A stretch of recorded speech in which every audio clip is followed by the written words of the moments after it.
مولانا محمد وعلى آله وأصحابه ومن هدى بهدي إلى يوم الدين. tumtendereza Allah subhanahu wa ta'ala, tumsaba sebyengira n'emirembe ku mbaka Muhammadin sallallahu alayhi wa sallam.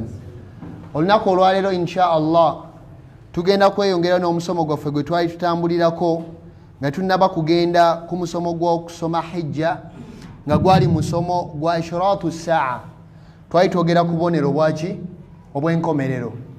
Waliwo we nalinda bw'omubuulizi omu yagamba nti okunoonyereza kulaga omuntu bw'obala changes ezaagwawo mu nsi okuva ku mulembe gwa Jesus paka mu mwaka gw'2000 abamu bagamba 2022 n'obala n'enkyukakyuka ebaddewo mu nsi okuva ku mwaka gw'2000 paka mu mwaka gwa 2016 ebintu ebikyuse mu nsi okuva 2002 paka 2016 bisinga ebintu ebikyuse mu nsi okuva ku mulembe gwa Jesus paka ku mulembe gw'omwaka gw'2022.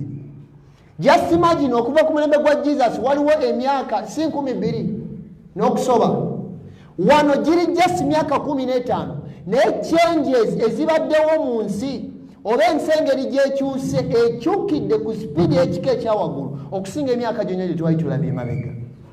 Era buli musiraamu ali wano olina okukimanya ng'omusajja bwe yagamba the only constant thing in life is change. Essaawa eno ekintu ekitakyukakyuka mu bulamu bwaffe y'enkyukakyuka. Mukitegedde ekintu ekyo?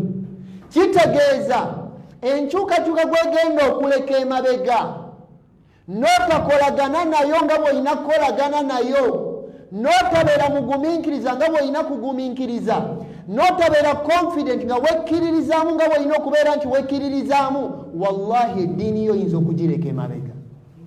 Eddiini ogenda gireka ki? Emabega. Kaba example eri life gye ntera okubawa. Mujjukira empale we yajjira wano mu Uganda. Naye mu myaka mitono nnyo twava tutya ku mpale mu byasa bitasukka no babiyita byasa emyaka egitasukka 2 abantu essaawa no bambala bayika. Mwe mulowooza twatambula tutya supiidi okuva wali okutuuka wano. Kyova olaba kikulu nnyo abasiraamu okutegeera ki Nabbi sallallahu alayhi wasallam kyeyogera ku ishratu saa, kyeyogera ku bubonero obugenda okulaga nti enkomerero ekoze eki etuuse. Era Nabbi sallallahu alayhi wasallam yali atuwa warning ng'atubuulira ffe abasiraamu nti ebinajja mu maaso ngenda kubibabuulira, wabula bwe nnabibabuulira mweteeketeeke, muteeketeeke n'abaana be mukola ki? Be mukuza. Bwe mubanga abasajja abakulu abali wano mwerabiikirira omulembe oguliwo kati, mwerabiikirire nnyo omulembe ogunaakuzibwa abaana b'omulembe guno. Mukitegere ekintu ekyo? Twerabikira omulembe guliwo kati mwerabiikirire nnyo omulembe ogunaakuzibwa abaana b'omulembe guno. Bwe mumala okwerabikirira ogwo, just imagine omulembe ogunaakuzibwa abaana abanaakuzibwa ab'omulembe guno. Mukitegere ekintu ekyo? Ensasaawa eno bwe yeyongeramu just emyaka 10 mwe mulowooza egenda kudduka kyenkana ki? Wallahi omuntu yenna abadde akyayinamu ng'ayagala kufuna idea olunaku lw'enkomerero lugenda kutuukawo lutya. Allah subhanahu wa ta'ala yatugamba lugenda kutuuka ku bantu baghtatan, lugenda batuukirako kibwatukira. Mujjukira lockdown. Ani yali awuliddeko mu bwongo bwe n'osubira embeera gye twali mu kaseera ka lockdown ng'ensi yonna nalaba ebibuga ebikyasinze okubeera busy. Ekibuga kya New York bagamba kyekibuga ekirimu abantu abateebaka, the city that never sleeps. Ebibuga nga Paris nga wallahi bigaddewo. Waliwo eyandaga video ne mubuuza eyo si firimu, tewali muntu yakutte n'akola edit n'aŋŋamba kyekiri mu Paris. Abantu bonna bali muki? Mu nju. Mujjukira waneeno mu kibuga kyaffe waneeno Kampala buli kaseera kibeera busy. Naye nga wallahi tewaliwo na muntu akola ki? Asala. Ng'otya n'okubeera n'omuntu akuliraanidde. ekyo gwe tekikumalira okubeera nti ofunamu okwebuulirira nti oba olyawo nga Allah bwe yaleeta ekyo n'enkomerero egenda tukola ki egenda kututuukako. Akabonero ke twakomako okozi twakoma kabonero ki abaaliwo nam twakoma kabonero ki waliwo omusiraamu ama nze sigamba mbwe ekyo twabaddeyo ku Equatoria omusiraamu waliwo omusiraamu alina bye yatuttawo ku masjidi omusiraamu naŋŋamba seeka yabasomesa naye yabasomesa abasiraamu ne bamubba n'engatto yasomesa yagenda okumaliriza okusomesa nga n'engatto bazikoze eki nga bazitutte mukitegere ekintu ekyo ebintu ebyo byewuunyisa. Twakoma kabonero kaali ka Fathu Baitul Maqdis si bwe kyali okuggulwawo kwa Baitul Maqdis bwe twakamala ne twogera ku ntalo ezaliwo wakati w'abasahaba si bwe kyali nam obubonero obuddako tugenda kubuyita mu lukwakwalo tetugenda kugaziwa nnyo olw'ensonga nti obubonero bwa kiyama obutono buki bungi nga mbazizaako emabega katono tuyina obubonero bwa mirundi emeka ebiri waliwo obubonero obutono n'obubonero obunene mwobwo obubonero obutono mu butono mulimu obubonero nga bwaliwo ne bukola ki ne buyita ne wabeerawo obubonero nga tubulimu kati essaawa eno ne wabeerawo n'obubonero bwa kiyama nga bugenda kubeerawo mu maaso era inshallah obubonero bwonna tugenda bukola ki kubulaba. Akabonero ak'okulwanagana okwaliwo wakati w'abasiraamu abasooka omwali basahaba bannabbi twakamaliriza era ne tugamba nti obuvunaanyizibwa bwaffe bwebwo Omar bin Abdul Aziz bwe yatugamba mu kigambo kye nti ulaika qaumun abantu abo bwe baba nga waliwo kyonna ekyagwawo wakati waabwe tahara Allahu aidina wa suyufana min dimaihim Allah yabeera nti yatukuza emikono gyaffe n'ebitala byaffe oba ebyokulwanyisa byaffe ne tutabeerawo bwe baayira omuki omusaayi falinutahira alsinatana min aradihim tulina okubeera nga tulongoosa ennimi zaffe mu kubakola ki mu kuboogerako. Akabonero akaddako kaaliwo oluvannyuma lw'okugulawo kwa Baitul Maqdis akabonero kaali kayitibwa Taun Amwas kaali kayitibwa katya Taun Amwas waliwo obulwadde obwakawumpuli obwagwawo oluvannyuma lw'abasiraamu okweddiza Baitul Maqdis nedda mikono gy'abasiraamu era kawumpuli oyo yagwawo oyinza okugiyita nga pandemic gye mwalabako wano eno mwafiiramu basahaba nga Maadh bun Jabal radiyallahu anhu. Maadh oyo mumujjukira nabbi gwe yasindika e Yaman nabbi bwe yali agenda okufa ebiseera bye byasembayo yakwata Maadh namusindika e Yaman namugamba Maadh oba oliawo bonaakomerawo oyinza obutakola ki oyinza obutansangawo ogenda kusangawo kabbuli yange ogenda kusangawo neki n'omuzikiti gwange era ebigambo ebyo byakabya Maadh ne bikabya ne basahaba basigadde ne bakakasiza ddala oluvannyuma lwokubeera nti baali bakirowooza wabula bakakasa ddala nabbi Allah amukola ki amutwala. Kati mu kawumpuli oyo yagwawo mu kifo ekiyitibwa Amwas ekifo ekyo kyali mu ggwanga lya Palestine mwagwawo kawumpuli eyaclaiminga obulamu bw'abasahaba abakunukkiriza mu 2025 2000 meka mwe just wano mu Uganda twafiirwa abantu bameka mu corona be baalanga bali bawera 10 bwabeera nga abantu 1000 batuwuniikiriza nga Uganda erimu population yokka y'abantu 4,400,000 ebiseera ebyo population y'abantu teyali ki nene nnyo okubeera nga abantu 2,500 bonna obulwadde bwabatta ennamba eyo yali ki yali nene era akabonero ako nabbi sallallahu alaihi wasallam yakagamba sahaba yitibwa yali sahaba bali bamuyita erinnya ligenze sahaba bali bamuyita Auf bin Malik.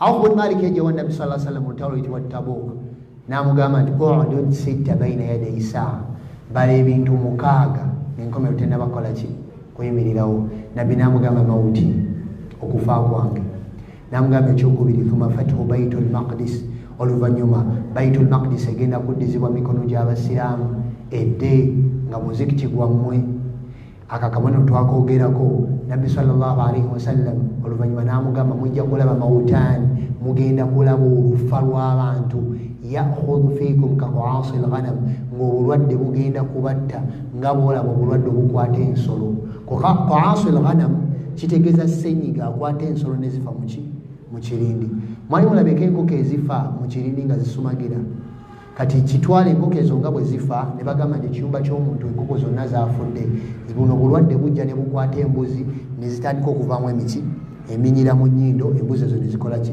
sekono emulungi w'embuzi obulwadde obwo wabulabako zaafa juzi kati bwe bulwadde obwo nabbi sallallahu alaihi wasallam yageza ku bulwadde obwo n'abugeza ku bulwadde obwo obukwata embuzi ne buzikola ki ne buzitta era wano kyekino ekyewunyisa sebo dokita nabbi sallallahu alaihi wasallam yali yagamba basahaba nti obulwadde obw'epidemic oba pandemic obulwadde bwa kawumpuli obuba bugudde mu kifo abantu abali mu kifo ekyo tebakkirizibwa kuvaamu kugenda mu kifo kirala n'abali mu kifo ekirala tebakkirizibwa kuveeyo bajje mu kifo ekirimu obulwadde Umar bin al-Khattab radiyallahu anhu yali ayagala okujja mu ggwanga lya Palestine akomewoko mu Baitul Maqdis n'agamba nze nzijanga amirul mu'minina sahaba ayitibwa Abu Ubaida ibn al-Jarrah n'amuwandiikira ebbaluwa emugamba ssebo tojja olw'ensonga ne waliyo obulwadde bwa kawumpuli era Umar Abu Ubaida ne basahaba abala ne bamusomera hadithi nti nabbi yatugaana okubeera nti obulwadde bwa kawumpuli bwe buba nga bugudde mu kifo kyonna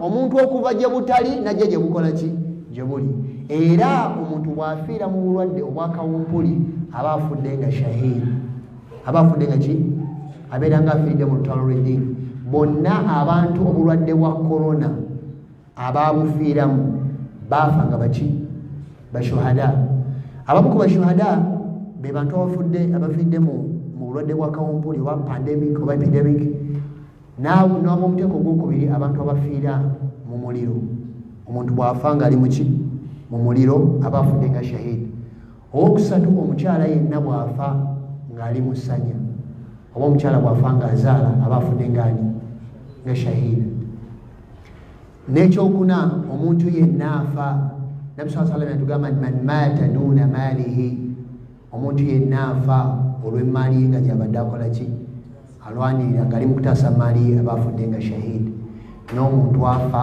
olw'eddiini ye nga tafudde lwa byabufuzi wabula nga lwaki lwa ddiini ennaku zino bw'otunulira ebintu ebissa abantu naddala mu nsi zemulabiza abawarabu ebintu ebisinga ebitundu 9 ku buli 100 ekitaba 95 ku buli 100 bibeera byabufuzi nga si ddiini naye tuveeyo era ke kabonero akakakaleminga obulamu bw'abasahaba bangi okwali Maali ibn Jabal ne Abu Ubaida ibn al-Jarrah ne basahaba abalala bangi era ekyasinga okunneewuunyisa wano mu korona twalinawo kye bayita social distance we kiri Amr ibn al-As yagamba basahaba n'abagamba n'abawa amagezi n'abaliwo ebiseera ebyo n'abagamba mutandike okweyawula abantu abamu bagende basuleko mu nsozi mutandike okweyawula mu bifo ebyenjawulo oba oliawo Allah n'atugirawo obulwadde era bwe beeyawula mwaka gwali gwa 17 gwingira gwe 18 hijiriya Allah subhanahu wa ta'ala obulwadde n'abukola ki n'abutwala oba oliawo essaawa mu kituyita social distance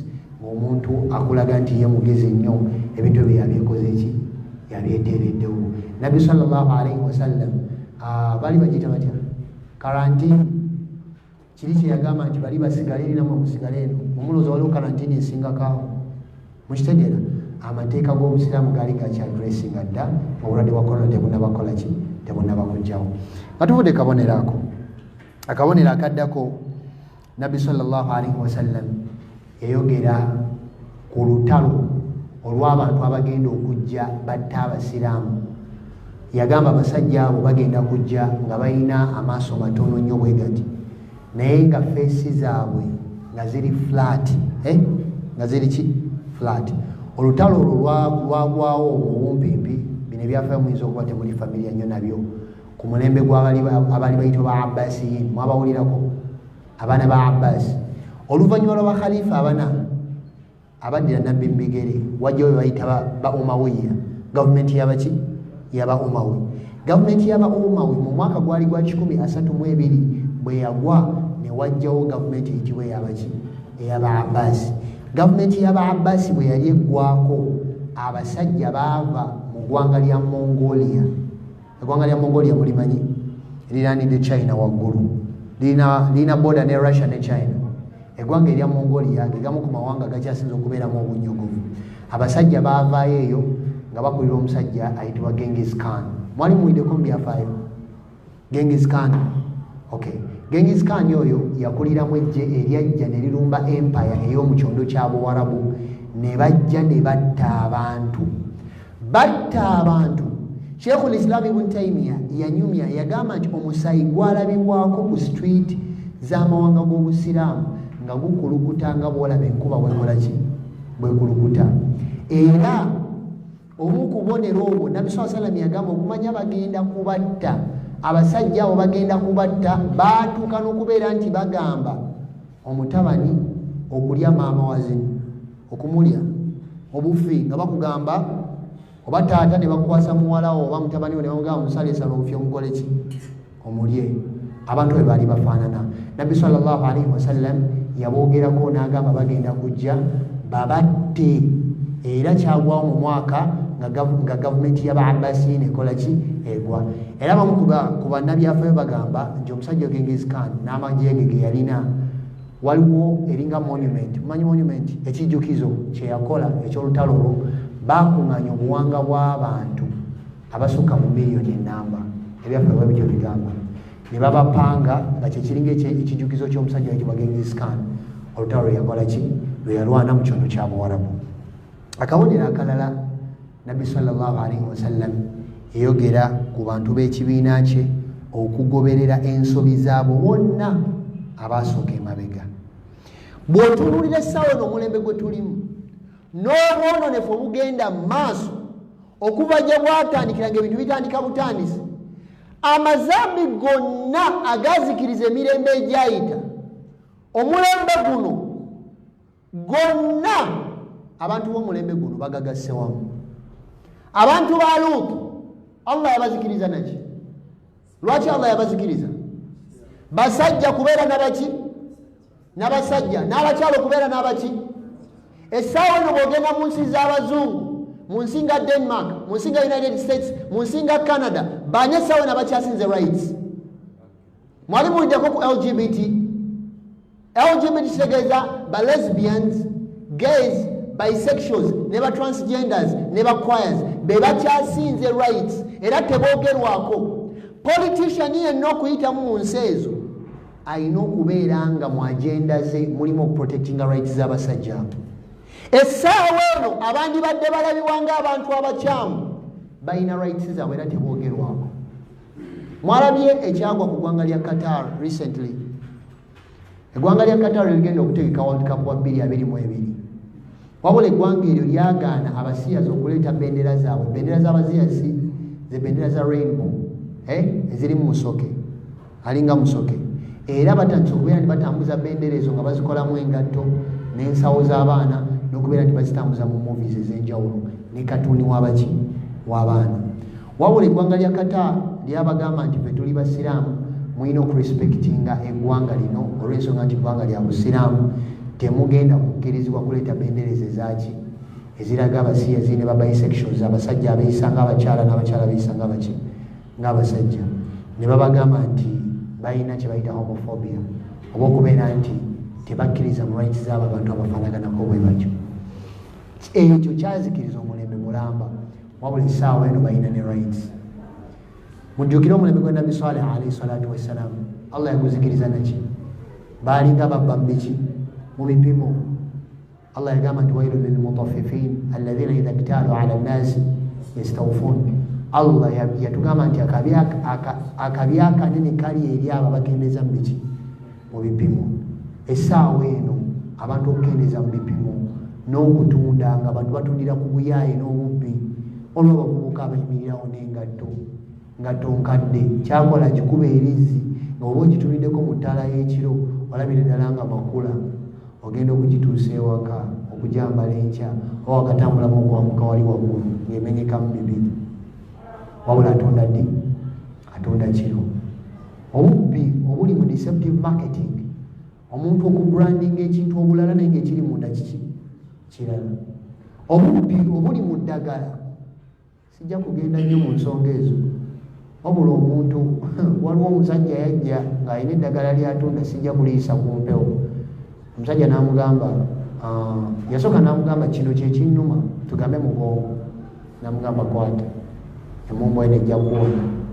namugamba oke kati si mugongo magulu yakwatayo obukwasi bwati nga tatunudde nayo nagamba yii okitegera ekintu ekyo abantu bakozesa aggressive tactics yaba alina okufuna sente mu buli mbeera yonna batuvudde ku abo nga tudde ku baganda baffe abasawo illa marrahim okujjako Allah babasaasidde essaawa eno abasawo wakwatirako mu kiliniki ye ng'omulembe guno bwe gugamba kiba kikoze ki kiba kikulidde akuwa n'eddagala lyoteetaaga okitegera ekintu ekyo nze waliwo oluusi waliwo eddwaliro lyenagendamu mu matu muno mwalimu akantu akakuba nengenda ne baŋŋamba nti ebyuma ebigenda okukebera genda awe wandegera naye nga tannaba kusindika wandegera naŋŋamba ogira okozesa ku ddagala lino naye ekituufu yamba eddagala nze nali sirimanyi bwe nali tuuse waka neŋŋamba omu ku barelatives baffe ne mugamba nti bampadde eddagala lino lyengira nkozesaako nga bwe ngenda okukola ki okunkebera wallahi agenda oddikebera naŋŋamba bakuwadde eddagala lya biwuka bampa lyaki bampa lya biwuka okitegera ate nga amatu ge gannuma ndabika nze atamanyi busawo ebiwuka birabika bikwatagana neki n'amatu naye at least obawo n'eryaki n'eryebiwuka Allah asaasire n'agamba eddagala ligenda kukola mukitegera ekintu ekyo amazambi mangi bwononefu zina gwe mutalaba essaawa eno kikye mutalaba ku mazambi gonna abantu okwekuza okweraga nti bali bawaggulu nnyo mumanyi kugamba ku madiini agakyasinza okukula essaawa eno lyeggwanga ly'abantu abayitwa ba atheist abantu abagamba nti fe tetuyinaani tetukkiririza mu katonda gegamu ku madiini essaawa eno agakyasinza okukula naddala mu nsi ezo eza west amawanga ga Australia, United States, Canada n'amawanga amalala abantu ba atheist genda mu Sweden essaawa eno ba majority abantu abasinga ba atheist tebakkiririza mu katonda essaawa eno ne bwetulina society zaffe wano mu Africa eyo bwozitulira bwoti gye ziraga bantu kubeeranga ebyakatonda tomukola ki tomunyumiza abantu abeekuza abali mu Baad ne Bathamud Allah n'abazikiriza mwe mulowooza kwekuza ki okusinga omuntu agamba nze sikiririza mu katonda era essaawa eno balina bewanditutte mu levo y'abapriest oba ababuulizi nga bo bayita bantu kudda eri bwa atheist waliwo omusajja ali ku intaneti okwo abatera okugoberera ebintu by'abazungu bayita Tom Harris waliwo omusajja bamuyita Richard Dawkins ani yali amuwiddeko musajja intellectual naye nga ye mulimu gwe convincing abantu nti katonda takola ki aliyo Nabi sallallahu alaihi wasallam yatugamba hadithi eno buli omu giteeke mu bwongo hadithi ya Abi Hurairata radiyallahu anhu Nabi sallallahu alaihi wasallam yatugamba nti la taqumu saa enkomero tegenda kuyimirirawo hatta ta'khudhu ummati biakhdhi alquruni qablaha okutuusa nga abantu b'ekibiina kyange bazzeemu mistakes nga bakoze buli kivve nga bakoze buli bintu byonna ebyesittaza ng'abantu abakola ki ab'emirembe egyasooka Nabi sallallahu alaihi wasallam n'agamba shibran bishibrin bagenda bagoberera kigere ku kigere wa dhiraan bidhiraain nga bali nzira ku nzira shoulder ku shoulder kibegabega ku kibegabega basahaba ne bamubuuza faqila ya rasulallah ne bamubuuza wange gombaka wa Allah kalfaris wa rum abantu abagenda kukola ki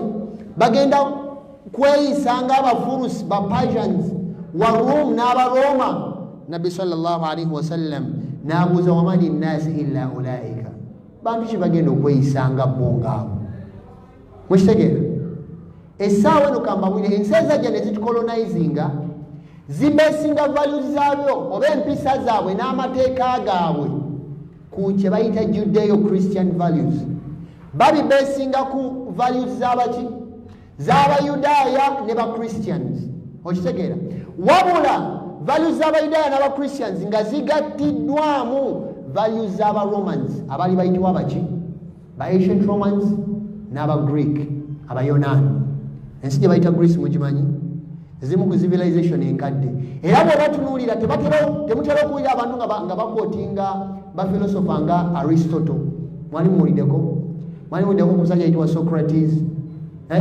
Aristotle, Socrates, waliwo abasajja abalala bamuyita Galen n'abalala bakwotinga ba philosopher. Nabbi sallallahu alaihi wasallam bamubuuza kati Faris wa Rome bagenda gobera Bafurisi n'Abaroma. Nabbi sallallahu alaihi wasallam n'abuuza be bani, mulowooza bantu ki abatali awo? Naye hadithi eyasinga okunneewuunyisa ye riwaya ya Abi Sa'id al-Khudri. Nabbi sallallahu alaihi wasallam bamubuuza, qulna ya Rasulullah, yabagamba nti abantu bagenda kutuuka nga bagoberera mistakes n'ebivu ebyakolebwa abantu abasooka luta ku luta nga babalinzira ku nzira. Basahaba babuuza Nabbi sallallahu alaihi wasallam, al-yahudu wan-nasara, otegeeza abasiraamu abalibeerawo ebiseera ebyo bagenda kubeera nga bagobera abayudaaya n'abanasara, nga bagobera ba Christians ne ba Jews. Nabbi sallallahu alaihi wasallam n'abuuza, famani, mwe mulowooza bagenda kugoberera ani? Essaawa ebitunira abasiraamu engeri gye beeyisaamu mu nnyambala, mu values, mu mpisa. Mukitegere ekintu ekyo? Recently tetwalinawo wanene okulamaga mu Uganda. Temwalaba abasiraamu ku mawulire nga basaba nabo balamagemu. Bayagala kukola ki? Kulamagamu. Kambabulire bannange, ffe abasiraamu ekitukuumidde ku ddiini yaffe ng'esswala tugisala nga Nabbi bwe yali ng'agisaala, nga tusala nga bwe yali asala, hijja tugikola nga bwe yali agikola, hatta n'okuyingira omuzikiti omanyi omukono gw'okola ki? Omanyi okugulu kw'otandisa, omanyi n'edduwa gy'osaba, ne bw'oba nga weebase ogenda kwebaka omanyi ky'osaba. Buli kimu nga tukijja ku Nabbi sallallahu alaihi wasallam, olw'ensonga nti eddiini yaffe erina emisingi. Erina ki? Erina emiti? Amadiini agasigadde emisingi gyabwe minafu, ate emisingi egyo giri best ku philosophies z'abantu, birowoozo ebyava mu bantu. Amma kankubuuza ekibuuzo kimu wamma.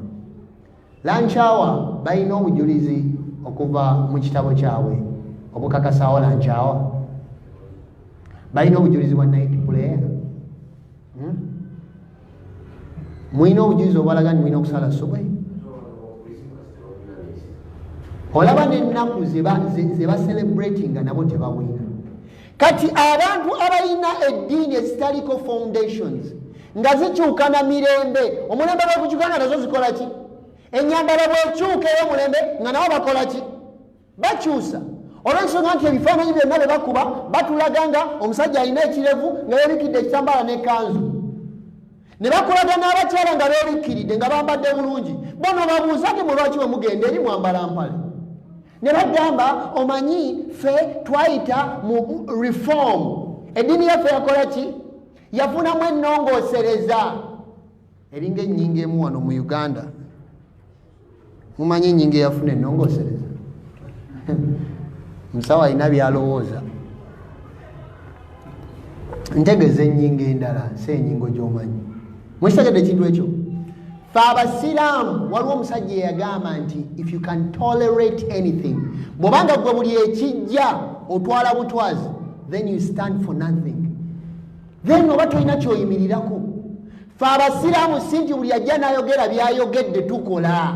Eddiini yaffe erina emiti, emisingi, tulina ennyambala, tulina empisa nga zonna tuzijja ku mbaka Muhammadin sallallahu alaihi wasallam. Eddiini yaffe tetukola olw'ensonga abalala bakoze ki? Bakoze. Bwe tunaakola nga abalala bakoze, olwo Allah yali ategeeza ki mu kigambo nti lakum diinukum waliya diin? Nti balina eddiini yaabwe naffe tulina eyaffe. Ffe abasiraamu tetukkakkanya muntu yenna mu ddiini ye, wabula we disagree, twawukana mu ndowooza. Tetwekkiriranya ku position yaffe, ku kintu ekikwalagana neki n'eddiini yaffe. Lakum diinukum waliya diin, period. Mwina eddiini yammwe, naffe tulina eyaki? Eyaffe. Wabula Nabbi sallallahu alaihi wasallam yagamba abantu bagenda kutandika okugoberera abayudaaya n'abanaswara mu buli kintu kyonna kye bakola.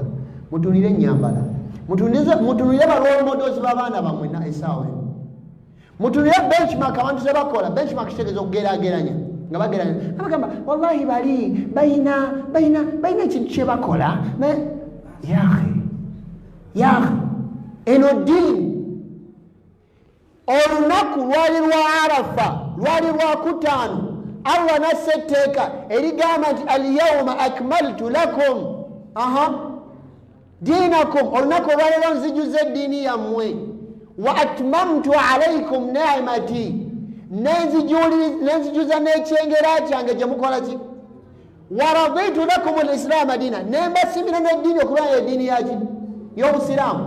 Omuyudaaya bwe yawulira ku aya eyo yajja n'agamba Umar ebigambo bino, buli musiraamu gwensaba ebigambo bino abiwandiike ne inki nga wazaabu. Omuyudaaya yamugamba singa ebigambo ebyo byakkakufa Abayudaaya olunaku olutwandibadde tulufuula lwaki lwa Idi, yandibadde festival ng'ebigambo ebyo byakkakwani. Bannayfe ebigambo byebakkako tweyisa tutya? Umar alina ekigambo kye yabuuza Nabbi sallallahu alaihi wasallam, njagala nammwe ekibabuuza, alasna ala alhaq, sifa abali ku mazima? Ekyo Umar yakibuuza Nabbi, yabuuza alasna ala alhaq, byonna bye tuyitamu n'okugira, alasna ala alhaq, bano sifa abali ku mazima? Lwaki eddiini yammwe mutya okubeera ndi mugiraga abantu abalala? Nabbi sallallahu alaihi wasallam hadithi entuufu ya Abi Hurairah radiyallahu anhu, Abdurrahman bin Sakhar ad-Dawsi yagamba jaa al-islamu ghariban, obusiraamu yajjanga ddiini nki ngenyi. Ekintu ekiri gharib kitegeeza ekintu ekiri strange, okitegera ng'omuntu bw'akitunulako akinotisinga mangu, akiraba mangu nga kyo oba nkyoge nga kiri special, nga kyanjawulo. Obusiraamu ddiini yajjanga ngenyi nga yanjawulo. Wasayaudu ghariban kama bada, era egenda kuddayo nga ngenyi ate nga yanjawulo nga bwe yakola ki. Nabbi bwe yali amaliriza hadithi yagamba atya, fatuba lilghuraba, nsanyusa abo abagenda okubeera confident, okwekkiririzaamu ekimala, babeere abantu abagenyi nga bali strange, nga mu society bali special, ng'enkola yaabwe ey'ebintu yaki yanjawulo. Mukitegere ekintu ekyo, omusiraamu olina kubeera wanjawulo. Waliwo omuntu gwe nalaba, byali biseera bya korona, yagamba tufunye omukisa ng'abasiraamu, yali apostinga nga wandise, tufunye omukisa ng'abasiraamu mu kaseera kano aka korona, engeri gye tulina masiki zino zituyambeko okukola adhikaari. Nsaba Allah enniya ye gye yakyogeramu ebeere nga ki nungi, olw'ensonga nti abasiraamu bannaffe tubaagaliza ki kirungi. Wabula kyandetera question mu mutwe egamba nti abaffe tulina kusooka kuteekako masiki okuleeta adhikaari. Adhikaari ziswaza nnyo nti onaddawo bali bagambe musiraamu akoze atya, sajja ayogera yekka, bikwatirako webyabali oli mukuleeta adhikaari. Ayagala ajja akubuze kyoba okola ki, kyoba oyogera.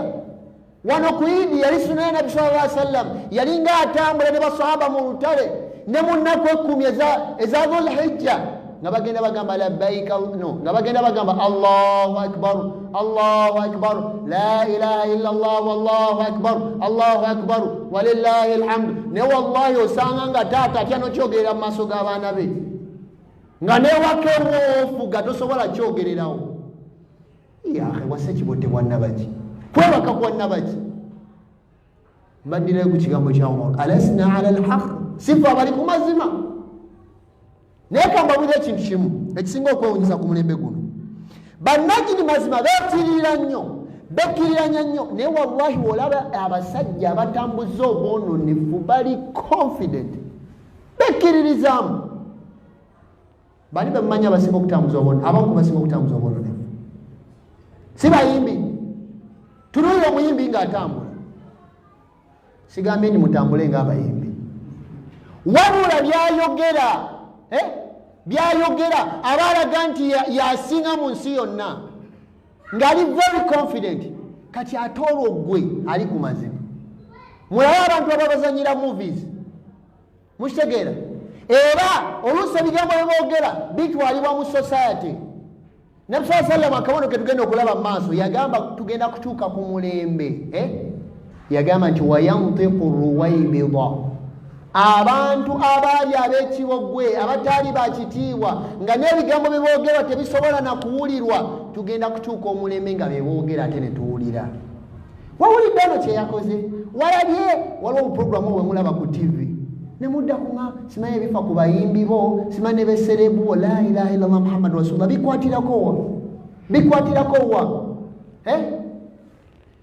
Ibn Qayyim al-Jawzi rahimahullah yagamba nti idaatu lwaqt omuntu okwonoona obudde mu bintu bwe bityo ashaddu min almaut kibi nnyo n'okusinga okufa yagamba li anna idaata alwaqt olw'ensonga nti omuntu okwonoona obudde taqta'uka ani llahi kijjawo enkolaganayo kisalawo enkolaganayo wakati wo ne Allah enkolagana egenda kubeera compromised oba egenda kufuna ebizibu wakati wo ne Allah ebbanga lyomala ng'oyonoona obudde n'agamba nti walmaut naye okufa yaqta'uka ani dunya wa ahluha just kujjawo nkolaganayo wakati wo ne dunya n'abantu abagibeerako bantu bameka abamalira obudde ku soobu abamalira obudde ku shobu ezityo nga sho bagituuma olugambo nolaba omusiraamu ng'atudde era nga waliwo taata ajja nga bukyali olugambo luleme mukola ki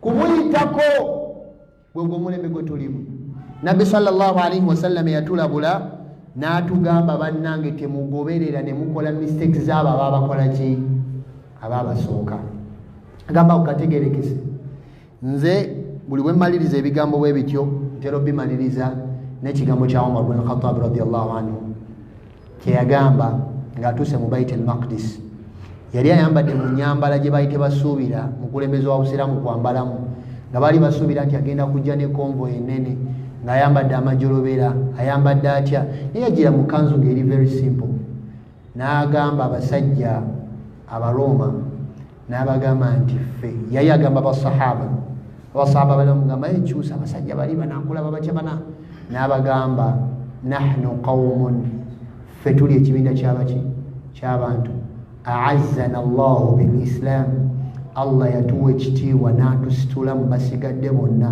ng'ekitusudde busiraamu bwe tunaanoonya ekitiibwa mu kintu kyonna ekitali busiraamu adhallana Allah agenda tukola ki agenda tukakkanya noonya ekitiibwa mu busiraamu noonya ekitiibwa mu kweyisa obulungi noonya ekitiibwa mu kubeera nti okimanyi nti gw'oli musiraamu oli nkoko njeru mu society mwotambulira kola daawa mu bigambo byo ne mu bikolwa byo in fact daawa erina okutandikirwako yedaawa y'ebikolwa essaawa eno mulowooza omusiraamu akyaweebwa ekitiibwa ng'ekitiibwa ekyaweebwa omusiraamu before waneno mu Uganda bajjajjaffe bali nga wallahi n'erimu yabwe yali ntono naye ng'okuteeka mu nkola ne ikhlas nga kyekisinga okubeera ekyebbeeyi kye balina ndowooza nga tuvudde kabonero ako tugende kabonero akaddako nabbi sallallahu alaihi wasallam yayogera ku dhuhuru mudda'i nubuwa wagenda kujjawo abantu nga beeyita bannabbi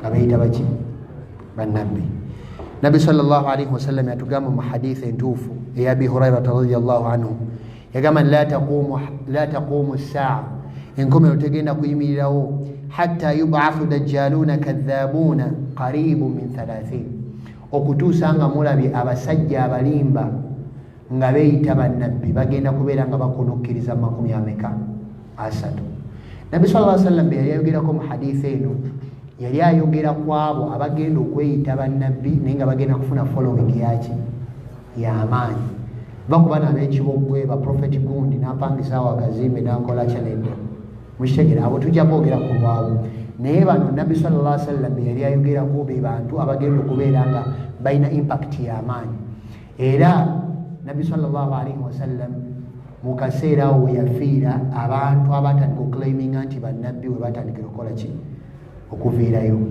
waliwo omusajja bali bamuyita musailamatul kadhab n'omulala bali bamuyita aswad al ansi n'abalala hatta kinyumizibwa omu ku bannabbi b'obulimba abaliwo ebiseera ebyo ekyasinga okunsesa ye musajja eyagaba amahale agatali omuntu yenna taliddamu kugagaba amahale ge yagaba yagenda mu famire gyagenda okujja omukyala n'abagamba nti omukyala ono ngenda muwa amahale agatawebwangako omuntu yenna mu byafaayo by'ensi eno ate nga gayinza obutaddamu kuweebwa muntu yenna bwe yatuuka mu famire y'omukyala oyo gwayagala okuwasa yabasanga nga basiraamu n'abagamba engeri gyendi nabbi wa Mungu mbasonyiye swala bbiri nzikoze eki zibasonyiye sheere ekintu ekyo nagamba era ge mahale gemumperedde kani muwala wammwe era simanyi nakumanya wallahi yafuna abantu abamufolowing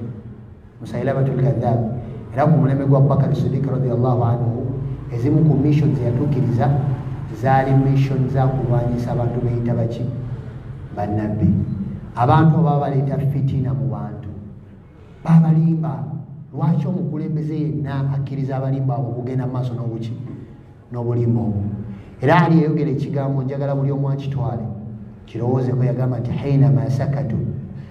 hainama sakata ahlu lhaqi ani lbatil buli bannanyini mazima buli we balisirikira obukyamu nga bugenda mu maaso tawahama ahlu lbatil annahum ala lhaq kigenda kulowoozesa bannanyini bulimba okulowooza nti bali kuki bali ku mazima obulimba bwonna bwobulabanga n'obwonoonefu bwogereko bwobanga bwetagisa kolaki kwogerako bwobanga bwetagisa kuteekamu sente buveewo teekamu ki sente ezimu ku ngeri abantu gye basirikiddemu amazima gaabwe omulembe guno kubeera abagumu mubamanyi ng'avaako njala nako nga yeetagaba okitegeera ekintu ekyo daawa byebintu ebikyasinza okubeera nga bisapootingibwa mu ngeri ey'ekibogwe ngeri ya 100 ngeri ya 100 teyandibadde naye 5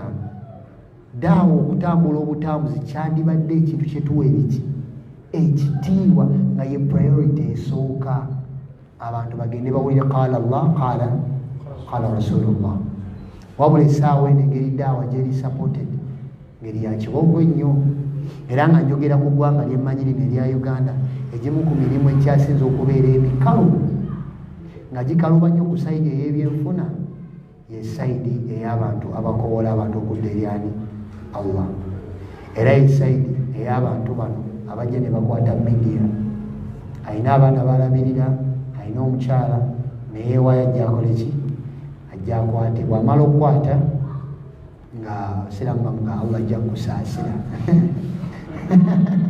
mumulaba wuuyo Allah ajja musaasira kola buli kyonna kyosobola ekiri mu busobozi osapotinga eddaawa egende ki egende maaso mutune media houses zaffe era baseeka mubasabireko nnyo abajja ne babasomesa olw'ensonga nti daawa naddala eya Uganda yakugumya mutwe ku sayidi eyaki ey'ebyenfuna bwetudda ku sayidi ey'aboononefu mumanyi sente ze bateekamu okutambuza obwononefu manyi sente ze bayinvestingamu just nga bagenda ku advertisinga ekivulu kimu ekiti mumanyi sente ze bakiteekamu ne bakiteekamu media houses ekyasinga okubeereza ebbeeyi mu nsi yonna ne bakiteeka ku media houses ez'amaanyi ne basasula miliyoni ne miliyoni ekivulu kikole ki kigguke wabula omuwalimu babanga agenda kusomesa n'abatuulawo oluusi babeera baki batono oluusi abatera okutuulawo babeera balinze isha kaninirewo isha munaani abamu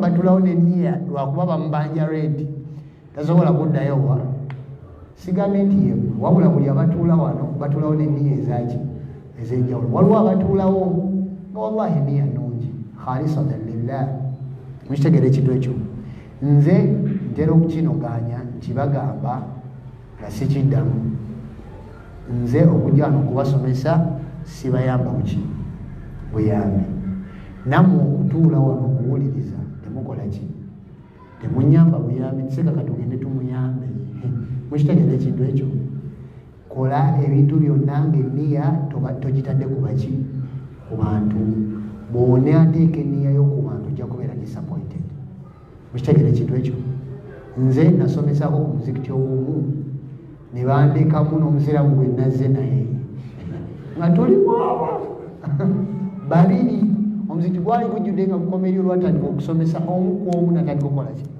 okufuluma oba oliawo osobola okwekyanga n'ogamba nze wano sijja kukola ki tokola kintu kyonna ngaokikoledde bantu olwensonga nti ojja kubeera disappointed mukitegeera ekintu kyonna kikole ngaokikolera kwani ku kagamba okukategerekesa.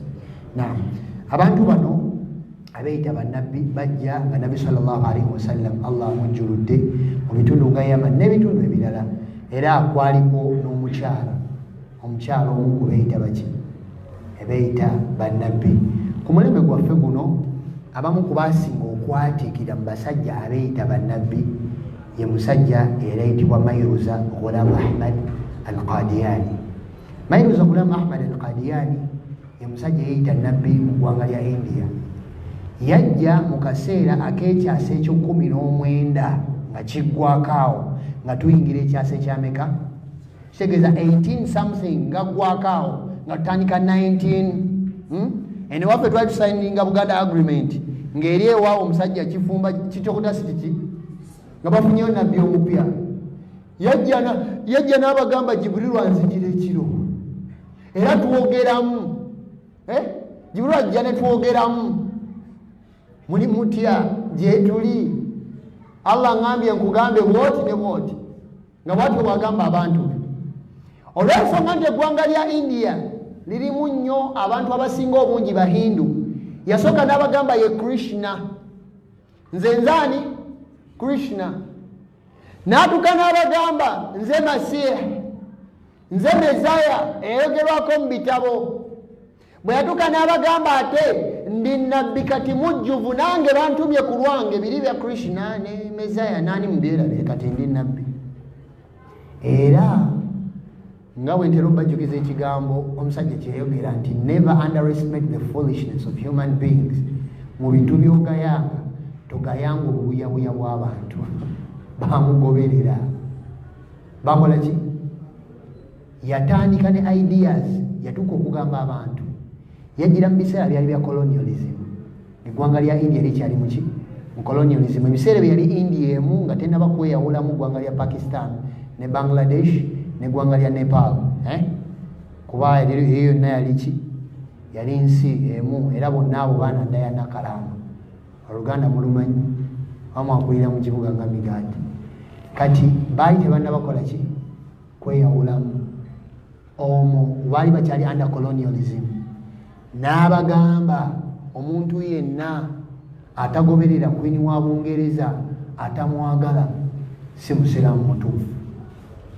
Era ezimu ku njigiriza ezatandika enkola ey'Ekihamadiya, mwamanya Abahamadiya oba bayitibwa Ahmadiya, baali bagamba omuntu yenna atagumiriza kwini wa Bungereza si muki?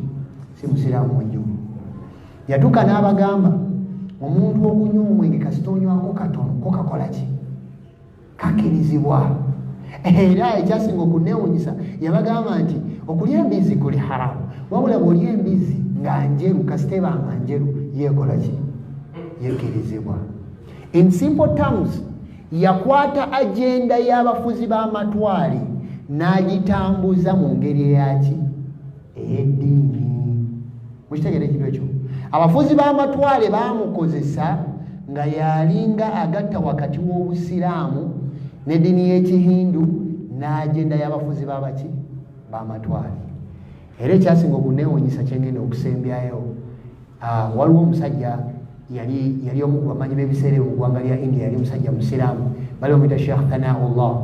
Sheikh Thanaullah lumu ye yayimiridde mu bantu baali bangi, n'agamba omusajja oyo Mayruza Ghulam Ahmad, n'amugamba nti kuffe leero inshallah tugenda kusaba edduwa Allah yawuleko ani ali ku mazima, ani akola ki, ani alimba. Sheikh Thanaullah n'awanika emikono n'agamba ayi Allah salawo wakati waffe. Nga Mayruza Ghulam Ahmad agamba Thanaullah n'atanzikirizamu nga nabbi akola ki, alimba. Nga ne Thanaullah agamba omusajja ono si nabbi ate nga yali ku mazima. Ne bawanika emikono mu maaso g'abantu ne basaba Allah asalewo wakati w'obulimba naki n'amazima. Allah yagerera omusajja yali yeeyita nabbi, Allah yamuyiwamu obulwadde bwa kolera. Ate nga ava mu kaabuyonjo, bagenda okulaba nabbi omutume nga tava mu kaabuyonjo. Okitegeera? Era kigamba obulwadde obwamutta, obulwadde obwa kolera, obulwadde obumala okumutta. Sheikh Thanaullah n'amwanika n'agamba edduwa gye nasabye omusajja yamukoze ki? Yamukutte. Era obulwadde obwa kolera bwe bwamutta, kigambibwa abamu bagamba mu riwaaya ezimu nti yali agenda kufiira mu toyireti, ate nga nabbi wafiira we bamukolaki we bamuzika ne bitabuka. Naye ekyo tekyamalira abantu paka kati omulembe guno essaawa eno okubeera nti abantu bakyagobera ideology eyo eyekiki ekyahamadiya. Ezo ze zimu ku firaq adalla ebibinja ebyakolaki ebyabulira ddala. Mukitegedde mu hadithi ya Muawiya bin Abi Sufyan ne basahaba abalala nabbi gye yatugamba nti umma ye sataftariqu ila 73 milla, egenda kwawukanamu ebinyansamu emeka. N'agamba ebinyansamu ebiri byonna bigenda kuyingira muliro wawahidatun fil janna, ekibinja kimu kyokka kye kigenda okuyingira ki ejjana. Imaamu Shatibi rahimahullah yatugamba ekibinja ekyo Nabbi sallallahu alaihi wasallam kye yayogerako be bantu abagenda okugobera sunna z'omubaka Muhammadi sallallahu alaihi wasallam. Enkola y'omubaka Muhammadi sallallahu alaihi wasallam nga beenywereza ku kitabo kyaki ekya Qur'an. Era gwensembezayo ddala mu bantu abeeyita bannabbi yali mu ggwanga lya America. Mu ggwanga lyaki lya America eri musajja era ayitibwa Elijah Muhammad. Ani yali amuwuliddeko? Elijah Muhammad oyo yajjira mu biseera by'omusajja bayita Muhammad Ali. Muhammad Ali mwali muwuliddeko?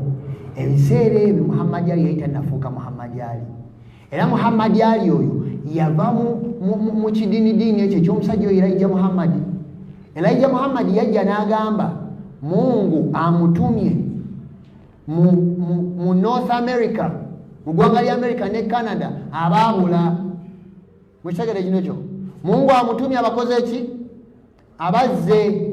Era omusajja oyo yajjira mu akaseera akalimu abasajja ba Malcolm X. Mwamulirako omusajja ayitibwa Malcolm X n'omusajja ayitibwa Martin Luther King Jr. Akaseera awo Elijah Muhammad we yakola ki? We yajjira.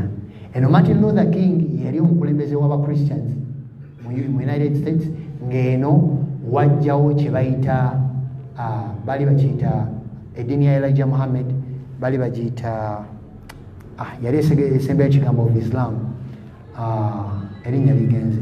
Naye yalina tempo ez'enjawulo, ng'alina tempo esooka n'eyokubiri, balinga balina engeri gye bakola ki gye basinzaamu, wabula ng'akiriminga nti musiraamu era Allah ne nabbi w'omusiraamu yamukoze ki gwagoberera, wabula azze kudda mu bigere byani bya Nabbi Muhammad sallallahu alaihi wasallam.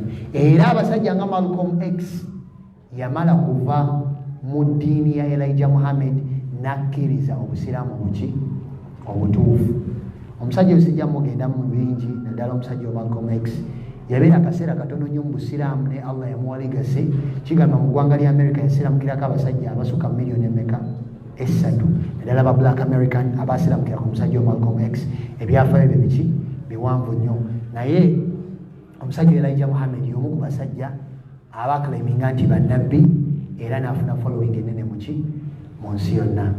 Naam, ndowooza akabonero ako ketugenda okukomako olunaku olwaleero, wabula bw'otumira ebintu byonna bye twogeddeko, Nabbi sallallahu alaihi wasallam yali alangirira fitina nyingi ezigenda okujjawo mu bantu.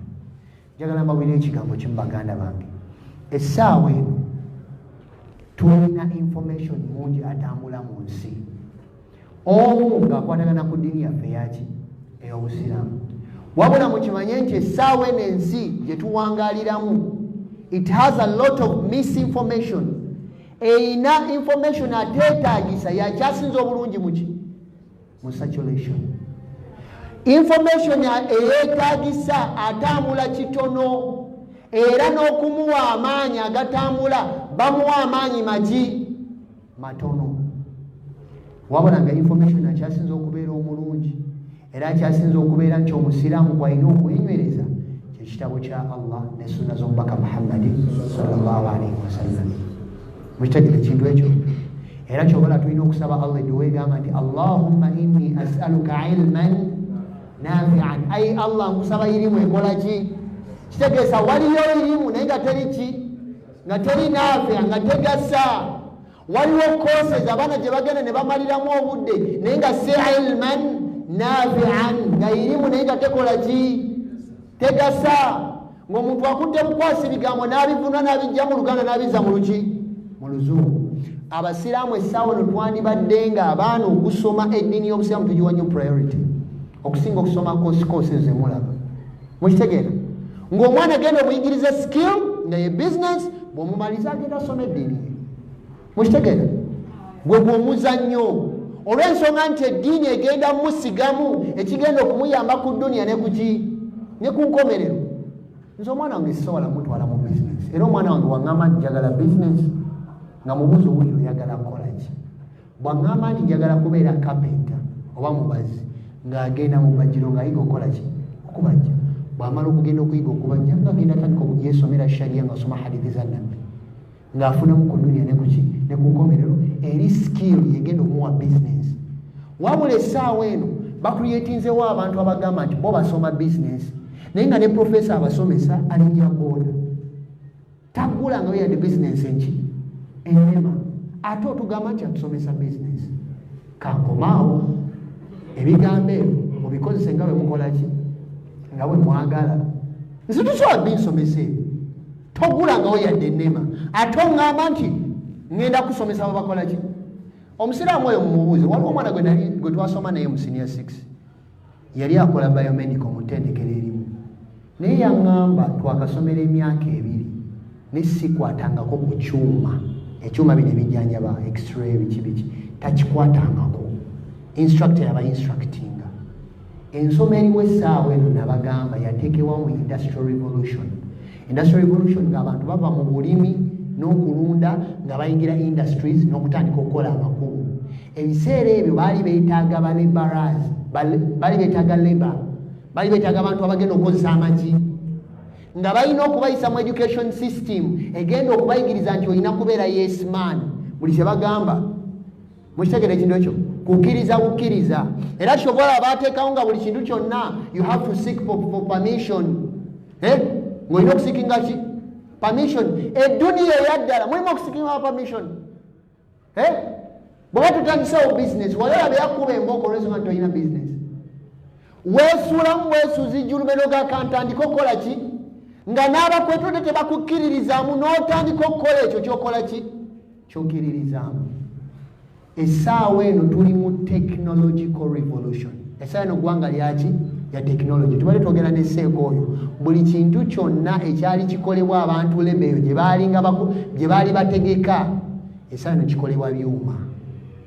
Eyali accountant essaawa eno accountant asinga ye computer anti yo terwala ate teyosa ate terina mood swings nti enyiize nedda ebalancing ebintu byo w'ogyagalidde si bwe kiri. Ebiseera ebyo nabawa example luli nga tumaliriza waliwo nalaba abasajja balinga bakwata ebisolo nga kubeerako pilot avuga helicopter ne kubeerako ne cameraman n'ayambako cameraman ono okukyusa bwati. Essaawa eno omulembe gwe tulimu ogwa technology ekyo bakikolamu akantu aka bakayita drone camera kajjawo omulimu gwa pilot n'oli yali akwata kamera none yalinga agikola ki agitereeza gwe mulembe gwa technology. Essaawa eno abalinga ba video editor tubadde twogera n'omusiraamu oyo essaawa eno waliwo bwa application bw'oteekamu buteesi mode si we kiri. Emirimu mingi gigenda giggwawo olw'ensonga technology ebyuma bitandise gikola ki ne mu industry kye bakyakozesa nnyo bantu bakozesa ki technology n'okuzimba okupoota tekukyali kungi bakozesa crane bakozesa ki. Kati abaana mubategekera omulembe gwe bagenda okubeeramu so si gwe balimu. Abaana mubasomesa ebintu ebigenda okubayamba mukimanye omulembe oguddako ebyuma bigenda tukolera buli kintu. Mukitegeera ekintu ekyo ekigenda okwetagisa mulembe oguliko n'oguddako mwana kubeera ng'alina empisa ng'alina obugumiikiriza ng'alimu eddiini. Ebintu bimeka 3. Omwana anaabeera n'ebyo ebintu yagenda okusaba ebinga omulembe ogwo. Olw'ensonga tugenda kutuuka akaseera ng'ebintu byonna ebyali bikolebwa abantu babikolebwa ki byuma. Sebo dokita alina kuzo surgeries ezisinga tezikolebwa byuma bakiprograminga naddala surgeries ezikola amaaso baprograminga ekyuma kyo tekikola nsobi. Wandiyagadde ki ekikolako omuntu akola ensobi ebyuma bibaprograminga ne bitakola nsobi. Mukitegeera ekintu ekyo kitegeeza emirimu egisinga gigenda kuba giweddewo obanga tegikyalina mugaso. Essaawa eno abaana tugende tubayigirize qaala Allah qaala Rasulullah. Mukitegeera ekintu ekyo ebintu byonna bye tulina biggwawo wama inda ayegamba ekya ma indakum yanfad wama inda Allahi baaq, nti ebintu byonna bye mukola ng'abantu bituuka akaseera ne biggwa ku mpagala, naye ekintu kyonna nga kya Allah tekikola ki, tekiggwawo. Bannange tuddeyo tusomese abaana eddiini. Saba Allahu subhanahu wa ta'ala tugase n'ebyo. Assalamu alaikum wa rahmatullahi wa barakatuh. Tujja kutandikirawo omulundi munannaku.